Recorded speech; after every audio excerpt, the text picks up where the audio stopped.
What's up? It's day 51 sa atong Zola Gapi and Chicken Backyard Farming. So for today's update, check na to na pod. Murag yapon, wala kay updates. Still inikig mudak ko kay wala man tayo ginapakaon nga mga kuan. Nga mga live foods. So ang live foods lang makaon is ang mga waya-waya or ang mga kiti-kiti lang yun. So pasid na po ta sa mga duckweed. So alos nakakuhaan kaon sa mga piso snacks nila. So look this one. Dito na kayo mga duckweeds, jumbo duckweeds. And then more gyapon. Sa gyapon kabuok, gamay kaayo gyapon, gamay ra sila pang itlog diri nga mga lamok. May anak sila. Siya. Isa mo gyapon daghan. Tingin daghan ko ni. Zula. Mas na-surprise pa ko kay na mga duckweeds.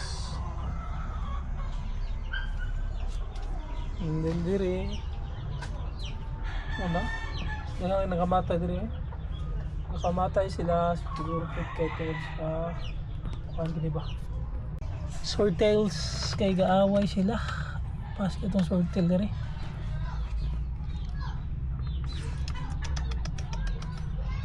Ang nagstay lang gid diri is ang mga bai.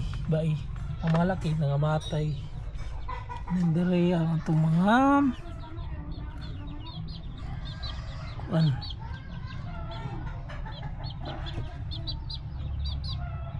ang itong gapis.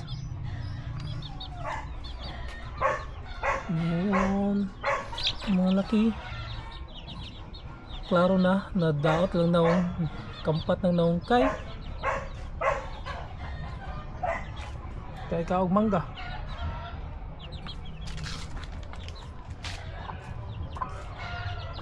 Dibuyan para imuro tong bahog yung kaog bahog. Nakita daw ang manok na nawala. Then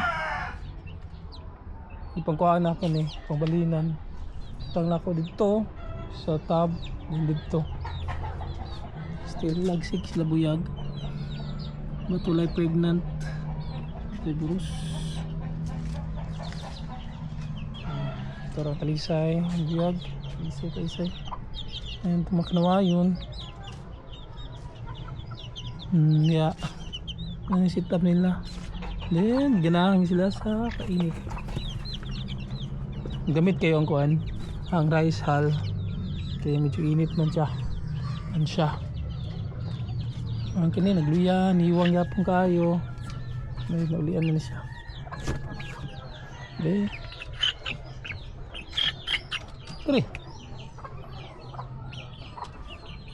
Okay, so here i-isolate na ako ang pregnant kay para maka-release na siya og mga fries. Okay, if di na ako i-separate, sunod-sunuro man siya tong laki, mas stress. So what I did is I separated the female one. Then proceed. Atong kuan, buyog, dala ko gid lansad. Mga sagbot nga pangbahog diri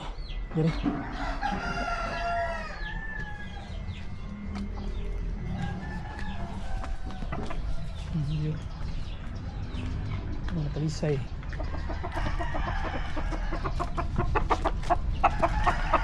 Okay, itong manok, uy, itlog, ang itlog ng itlog, patong egg, kainit.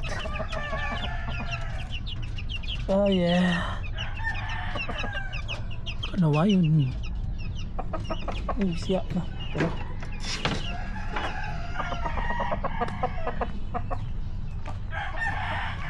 Inside. So, naiitlog. Ayan ba eh.